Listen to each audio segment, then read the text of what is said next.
오늘 하나님의 보복이라고 하는 제목으로 함께 말씀을 나누고자 합니다. 세상에는 억울한 일을 당한 사람들이 많습니다. 아무 잘못도 없이 누명을 쓰고 선한 행동을 했는데 오히려 손해를 보는 그런 일들이 가끔씩 있습니다. 우리는 그런 상황에서 자연스럽게 복수라는 그런 감정을 느끼게 됩니다. 복수, 특히 억울한 일을 당하게 되고 부당한 일을 당하게 되었을 때에 그 일에 대해서 반드시 갚아주겠다라고 하는 그런 보복, 복수의 그런 감정이 생기는 것이 당연하다 이렇게 말할 수 있습니다. 저는 제가 군대에 있을 때에 저 자신도 깜짝 놀랄 정도로 어느 날 총을 들고 야간에 경계 근무를 쓰고 있는데 불현듯 고등학교 1학년 때에 제가 당했던 그 일로 인하여서 제 몸이 부르르 끄는 그런 느낌을 가졌던 적이 있습니다. 제가 고등학교 1학년 때에 원치 아니하게 수박서리 누명을 써가지고 그때 당시 큰 그거였습니다. 수박밭이 800평 되는 그 밭을 전체를 물어주는 난리가 났죠. 그래서 사실 저희도 수박 농사를 짓고 그보다도 더 많은 평수에 수박 농사를 짓고 있었고 전 동네가 사실은 다 수박밭이었습니다. 온 동네가 집집마다 수박 농사를 안 짓는 집이 없을 정도로 전체 우리 그 마을 한 100호 정도 되는 마을들이 거의 다 수박 농사를 짓는 그런 동네였습니다. 그런데 우리가 무슨 억하심정이 있어서 제가 남의 수박밭을 그렇게 완전 엉망진창으로 만들어놓은 한 번도 아직도 수확하지 않는 첫 수확을 하지 않는 수박밭을 그야말로 완전 깽판을 넣은 겁니다. 어떤 우리가 원수가 적거나 뭐 특별하게 보복을 해야 되겠다고 생각해서 하도 그렇게 양심상 할 수가 없습니다. 그런데 그날 밤 그 일이 있었던 날 저녁에 친구와 제가 이웃 동네로 놀러를 가게 된 겁니다. 그게 이제 가게 된 것을 사람들이 그 친구들이나 또 선배들 후배들이 알았기 때문에 그날 밤에 나간 사람은 우리 둘밖에 없는 동네에서 그래서 결국은 운명을 쓰게 되어졌죠. 나중에 알고 보니까 강 건너에서 이 아이들 그 사람들이 한두 명이 아니고 거의 한 10명 가까이 되는 데는 와가지고 그렇기 때문에 수박을 아직도 덜 익어놓으니까 밭에다 깨어놓고 또 들고 가다가 모래사장에 강에 가까이 가서 무거우니까 거기서 또 깨어가지고 보니까 아직까지 그 사람들은 수박농사를 안 지은 사람은 수박이 익었는지 안 익었는지를 잘 모릅니다. 밤이니까 그죠? 더군다나 우리는 소리만 튕겨봐도 보면은 수박만 봐도 수박이 익었는지 아닌지 압니다. 어릴 때부터 수박농사를 이렇게 짓는 것을 도와왔기 때문에 거의 뭐 수박의 거의 전문가라고 할 수 있을 정도에 그랬는데 수박밭을 그렇게 엉망으로 만들어 놓은 겁니다. 그러니까 그렇게 당한 그 밭 주인이 얼마나 마음이 괴롭겠습니까? 뭐 하나 틀 것이라도 잡으면은 그냥 막 그렇게 하려고 혈안이 되어 있던 그때에 그날 밤에 우리가 다른 동네로 마실을 갔다라고 하는 것 때문에 그냥 이게 수박 도둑놈 썰이가 하게 된 거죠. 그래서 수박밭 전체를 물어주는 거는 조사하고 경찰서까지 이렇게 가서 그래서 벌금은 이렇게 하지 않고 잘 해결이 됐지만 경찰서에서 학교로 연락을 한 겁니다. 학교 연락이 가서 방송에 나오더라고요. 내 친구가 김영수 한한기 교무실로 오라고 그래 갔습니다. 그러니까 경찰서에서 연락이 왔다. 그래서 이거는 처분을 안 할 수가 없다 해가지고 제가 무기정학을 먹었습니다. 무기정학. 고등학교 1학년 때 여러분 무기정학을 먹으면 끝나는 겁니다. 12일간 무기정학을 먹었는데 그러면은 집에서 그러면 차라리 일이나 도와주도록 하면 되지 학교로 꼭 나오라는 거예요. 학교 나와가지고 아이들 공부할 때 우리는 운동장에서 풀을 뽑았어요. 얼마나 창피하든지. 그래가지고 땡 하면은 종소리 나면은 창고에 들어가서 숨어있고 그리고 또 나가서 아이들 공부할 때는 가서 운동장에 풀 뽑고 그런 일을 몇 날을 이렇게 했단 말이에요. 그러니까 그 마음에 그때 그 어릴 때의 마음에 어떤 마음이 있었겠습니까? 예, 복수하고 싶었는데 내가 지금은 이랬지만 나중에 자라서 반드시 복수를 할 거다라고 하는 것이 제 마음속에 자리 잡고 있습니다. 그때 또 좀 재미하지만은 친구하고 둘이서 야 우리는 끝났다 이제 인생 끝났다 그래가지고 가출을 하려고 가출도 사실은 했습니다. 하루 만에 돌아왔습니다. 돈이 없어가지고. 그래가지고 그런 제가 있는데 그 친구도 지금 열심히 신앙생활을 잘하고 이렇게 있습니다만 그 일이 저한테는 제 가슴 속에는 얼마나 원한처럼 이렇게 되어가지고 남아있었는지 어느 날 그러니까 예수를 믿고 제가 이제는 원수도 사랑하라고 하는 주님의 말씀도 있고 그렇기 때문에 전혀 개의치 않고 있는데 어느 날 그날 문득 그때 그 생각이 확 저에게 하면서 총을 들고 있으니까 지금 이 자리에 갔으면 이 총을 가지고 죽이고 싶은 그런 마음이 생기더라고요. 네. 저 자신도 놀랐습니다. 내가 예수 믿고 다 이제 용서하고 원수도 사랑하라는 그 말씀대로 지금 신학교 들어가서 전도사로 그래도 얼마 되지 않았지만 한 학기를 하고 군대를 이렇게 왔는데 성령 충만한 가운데 제가 군대를 갔습니다. 성령 충만한 가운데 군대를 가고 탐나게 그 성경을 보고 하는 걸 떼고 있었는데 그 생각이 불현듯 확 보니까 보복하고 싶은 그런 마음이 확 일어나는 그런 것을 보았습니다. 왜 그런가 생각해보면 억울한 일을 당하고 이 누명을 쓰게 되어지니까 그 속에 앙알이가 되고 분노가 생겨지게 되니까 복수하고 싶은 그런 마음이 일어나게 되는 것입니다. 우리가 복수하고자 할 때 복수할 수 있는 여건만 되면 그런 환경만 그런 힘만 생기면 사람은 복수하고 싶어 합니다. 그죠? 내가 힘이 있으면 내가 어떤 그런 능력이 있으면 반드시 복수하고 싶은 그런 마음이 분명하게 일어나게 되는 것이죠. 오늘 하나님도 복수하겠다고 말씀하고 있습니다. 근데 사람의 보복과 복수와 하나님의 보복, 이 복수에는 차이가 있다는 사실입니다. 사람의 보복은 대부분 분노에서 시작되어서 뭐로 끝나냐면 죄로 끝납니다. 제가 예를 들어서 만약에 거기서 완전 사고다피고 탈령을 해서 총을 들고 가서 싸주고 있다 생각을 해보십시오. 그걸로 끝나는 겁니까? 인생 완전히 종치게 되는 거죠. 그죠? 사람의 복수, 사람의 보복은 감정적인 그런 부분에서 일어나기 때문에 결국은 죄로 이렇게 끝나는 경우가 많습니다. 근데 하나님의 보복은 공의에서 시작합니다. 하나님의 공의에 시작해서 회복으로 이어진다는 사실입니다. 우리가 성경 속에서도 한 예가 있습니다. 우리가 모세의 경우를 보게 되면 출애굽기 2장에 보게 되면 모세가 자기 백성 히브리인이 억울한 일을 당하고 있을 때에 속에서 분노가 일어나서 애굽 사람을 쳐 죽이지 않습니까? 그죠? 애굽 사람을 죽인 그 일이 나중에 칼로가 나게 되어져가지고 결국은 미디안 광야로 도망을 가게 되어지고 미디안 광야에서 40년을 보내게 되는 것을 봅니다.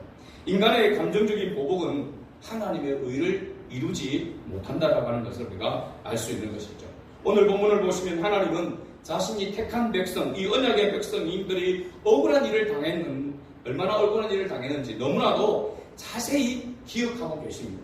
우리가 성경을 이게 사람이 기억에 의해서 기록된 것이 아니라 하나님께서 성령의 감동으로 성경을 기록하게 한 것은 성경의 그 이스라엘의 그 역사 가운데서 일어났던 그런 일들을 이렇게 세세하게 기록하고 있는 증거를 가지고 기록하고 있는 것을 보면서 우리가 하나님이 성경이 하나님의 말씀이다 라고 하는 것을 우리가 성경 자체에서 증거로 이렇게 볼 수가 있습니다.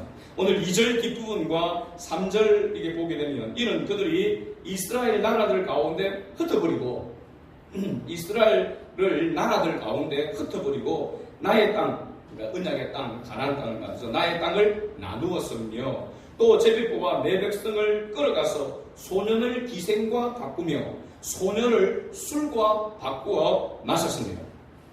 여기 먼저 이스라엘 나라들 가운데 흩어버리고 이스라엘을 나라들 가운데 흩어버리고 이 나라들은 이방 나라들을 말합니다. 그들의 땅을 나누었다라고 말하고 있습니다. 이 실제적으로 이러한 사건들이 성경 속에서 이스라엘 역사 속에서 일어난 일이라고 하는 것을 우리가 알 수 있습니다.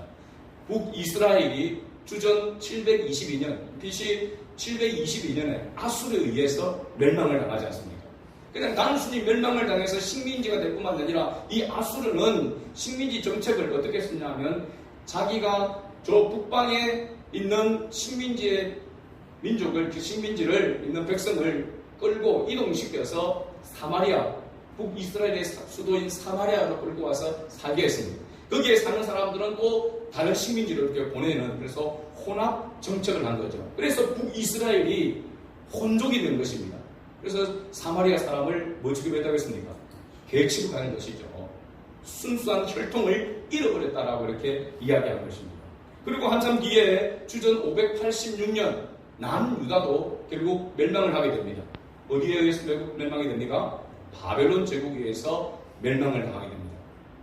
바벨론 제국에 멸망을 당했는데 남유다는 바벨론에 포로로 끌려갑니다. 그 포로로 끌려가는 사람들 가운데 특별히 젊은이들, 그 다음에 고관들, 이런 사람들이 끌려가게 됩니다. 그때 다니엘과 세 친구들도 이때 바벨론 포로로 끌려가게 되죠. 그들이 포로 생활하는 가운데서 이 바벨론 제국은 페르시아, 바사 제국에 의해서, 페르시아 제국에 의해서도 멸망을 당하게 됩니다. 그 위에 페르시아 제국은 또 헬라 제국에 의해서 멸망을 당합니다. 헬라 제국은 누굽니까? 알렉산더 대왕, 알렉산더 대왕이 그 지역을 정복하게 되어질 때에, 그때 오늘 본문에 보게 되면 사람들이 헬라 지역으로 팔려갔다라고 이야기했습니다. 그러니까 여러분, 우리가 유대인들이 독일이 나치 정부에 있을 때에 유대인 학살을 600만 명이라고 했습니다. 600만 명. 그 유명한 수용소가 있죠. 아우슈비츠 수용소가 어디에 있었는 줄 압니까? 독일에 있었던 것이 아니고 폴란드에 있었습니다. 폴란드. 그러니까 유대인들을 잡아서 했는데 그 지역, 유럽 전 지역에 사실은 유대인들이 흩어져 있었던 것입니다. 그래서 신약에 보면은 사도 바울이 디모데에게 보내는 편지 가운데서 보면 흩어져 있는 자들, 디아스포라라고 이야기합니다. 흩어진 자. 그러니까 유럽 각 지역에 유대인들이 흩어지게 되어져요. 그것을 이야기합니다. 그래서 나중에 바벨론 포로에서 페르시아 왕에 의해서 다시 돌아오게 되었지만, 그래도 남유다는 그 순수한 그 혈통을 지니고 있었습니다. 그래서 그때부터 시작해서 이제 유다민족, 유다인이라고 이렇게 되어지는 것을 봅니다. 여러분, 이런 기록이 성경에 정확하게 기록되어 있습니다. 열왕기하 17장에 보면은 이 북이스라엘의 멸망에 대한 그런 기록과, 그 다음에 주전 586년에 남유다가 멸망한 느부갓네살 왕에 의해서 멸망된 그 부분에 대해서는 열왕기하 25장에 기록되어 있습니다. 북이스라엘이나 남유다 백성들이 아수르나 바벨론의 포로로 끌려가서 그들에게 얼마나 부당하게 대우를 받았는가, 놀이개거리가 되었다라고 하는 것을 이야기하고 있습니다. 그래서 3절 말씀을 다시 한번 봅니다. 3절을 같이 봅니다. 시작. 또 제비 뽑아 내 백성을 끌어가서 소년을 기생과 바꾸며 소년을 술과 바꾸어 마셨습니다. 얼마나 처참하게. 요즘 같으면 인권이 어디 있습니까? 노예니까 물건보다도 못한 사고 팔고 하는 그런 위치에 놓여 있는 것입니다. 사실은 이스라엘 백성이 왜 멸망을 하게 되었습니까? 왜 아수르에 의해서, 왜 바벨론에 의해서 멸망하게 됐을까요? 하나님의 백성인데 이스라엘 백성이 하나님의 말씀을 떠났기 때문에 그렇습니다. 하나님의 징계로 말미암아 사실은 흩어지게 되어진 것이고, 이러한 포로가 되고 억울한 일을 당하게 된 것입니다. 그러나 그럼에도 불구하고 하나님은 자기의 백성이 포로로 끌려가서 고통당하고 유린당하는 그런 모든 것들을 하나도 놓치지 아니하고 항상 지켜보고 계셨다라고 하는 사실입니다. 그래서 오늘도 그 근거로 이야기하고 있는 거죠. 북이스라엘, 남유다를 아수르와 바벨론 제국이 멸망시키고 그들을 포로로 끌려가고 혼혈 정책을 해서 완전 그 민족의 정체성을 잃어버리도록 만드는 이러한 잔악무도한 일을 행했기 때문에 하나님이 그 부분에 대해서 기억하고 있다는 것을 말하고 있는 것입니다. 그리고 두로와 시돈과 블레셋이라고 이야기를 합니다.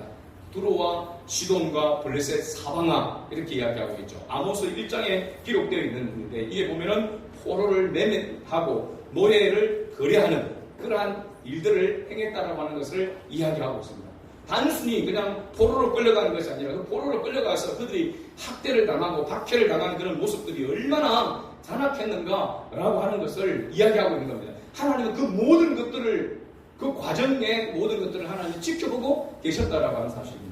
또 5절에 보면은 곧 너희가 내 은과 금을 빼앗고 나의 진귀한 보물을 너희 신전으로 가져갔으며 이건 언제 일어나느냐? 바로 남유다가 멸망을 하게 될 때에 바벨론에 의해서 멸망을 당하게 될 때에 예루살렘 성전에 있던 그 당시 성전은 솔로몬 성전이죠. 솔로몬 성전은 얼마나 화려했는지 모릅니다. 모든 기둥과 모든 것을 금으로 도배를 이렇게 한 겁니다. 그런데 그 모든 것들을 금을 녹여서 가져간 것입니다. 금방패부터 시작해서 솔로몬의 보물 창고들에 있었던 그런 모든 것들을 다 바벨론으로 가져갔던 것입니다. 근데 그런 모든 것들을 은과 금, 진귀한 보물을 그들이 노력하여 간 것에 대해서 하나님은 그 모든 것들을 기억하고 있다는 사실입니다. 그리고 보면 우리도 하나님 앞에서 우리가 잘하고 하나님의 뜻에 온전히 순종하면서 살아가면서 당하는 그런 억울한 일, 그런 부당한 일들이 있을 수도 있지만 대부분이 우리가 잘못해서 우리가 연약해서 우리의 그 허물과 죄로 인해서 받는 징계가 훨씬 많은 줄로 믿습니다. 그러나 하나님은 우리가 연약하고 우리가 잘못해서 그렇게 부당한 대도를 당하고 억울한 일을 당해도 하나님은 그것을 그냥 눈 감고 계시는 분이 아니시라는 사실입니다. 이건요, 우리가 우리의 자녀들, 부모된 우리가 정상적인 부모라면 자녀가 아무리 잘못한다 하더라도 자녀가 그 잘못한 것에 의해서 어려움을 당하고 힘든 일을 당해도 부모는 어떻습니까? 그거를 다 보고 있는 거잖아요. 아파하고 있잖아요. 때로는 자녀에게 우리가 부모가 매를 대면서 그 살에 손바닥을 뭐 때린다든지 종아리를 때린다든지 옛날에 그렇게 우리가 했잖아요. 그렇게 하면은 그 상처를 보면서 부모는 아파합니다. 속으로 눈물을 흘리는 거죠.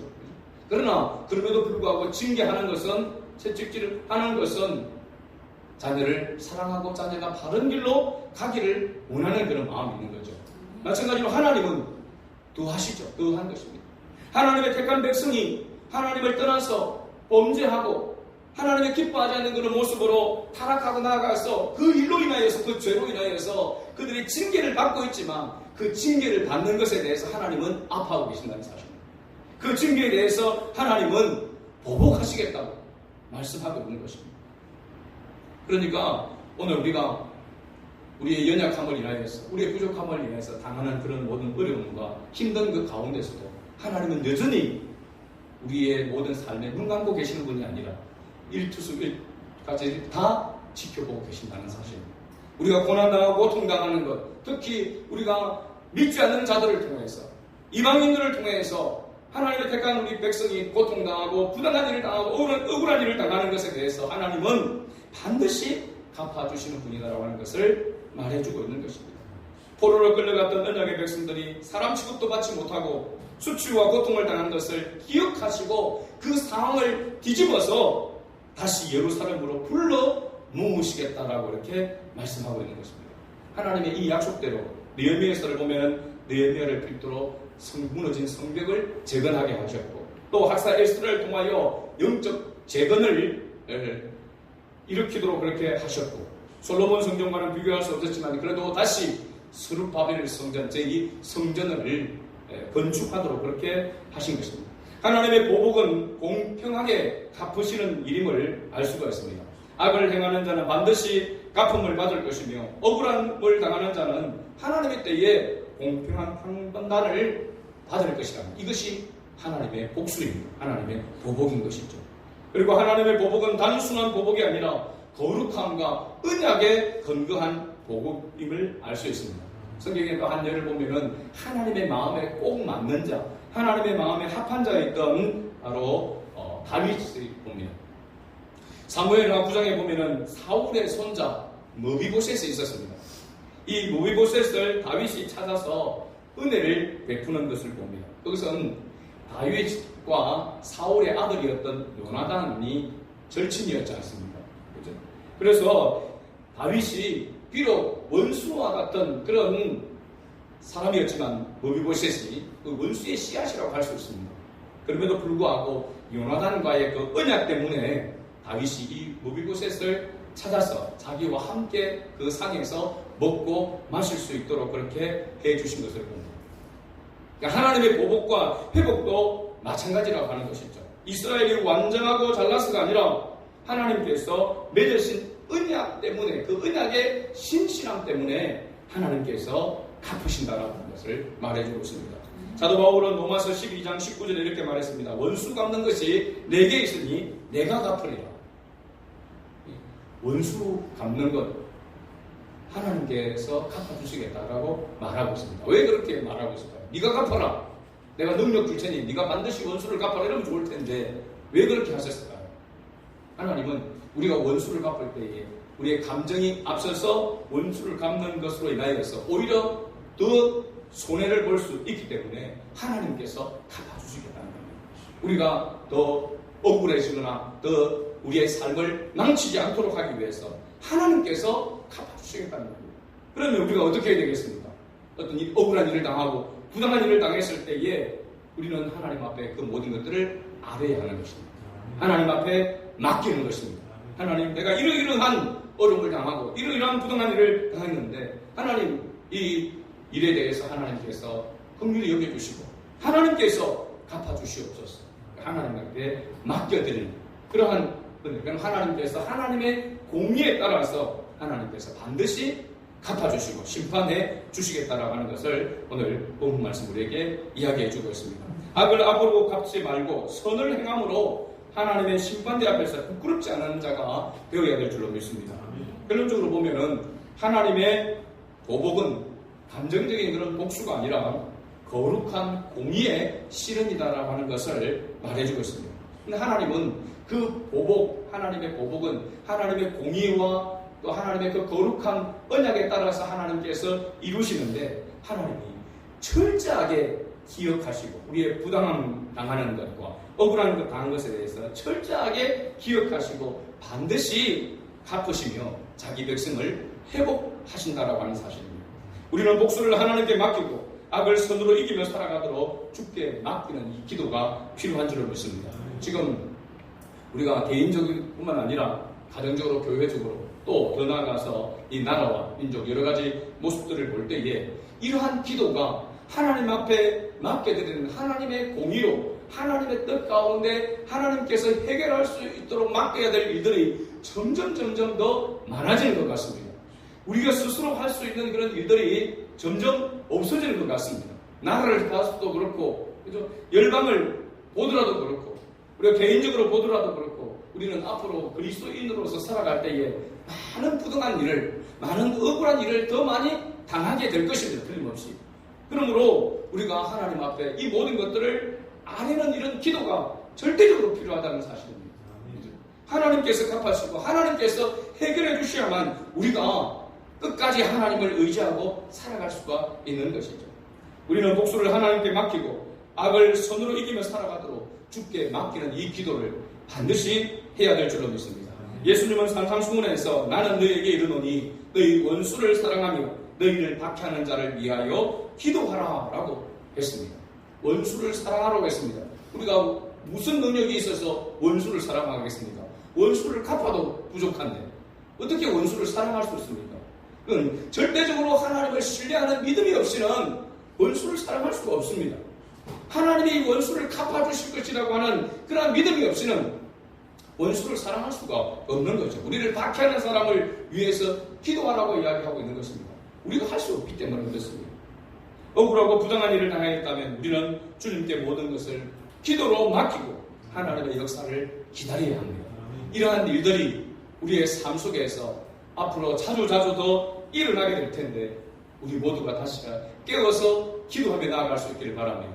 절대적으로 하나님을 신뢰하는 그런 믿음으로 나아갈 수 있기를 바랍니다. 우리가 암송했던 히브리서 11장 6절 말씀 다시 우리가 생각해보면 믿음이 없이는 하나님을 기쁘시게 하지 못하나니 하나님께 나아가는 자는 반드시 그가 계신 것과 자기를 찾는 자들에게 상 주심을 믿어야 할지니라. 아멘. 이 믿음으로 우리가 승리하는 삶을 살아가는 그런 조각이 될 수 있기를 주의 이름으로 축복합니다. 아멘.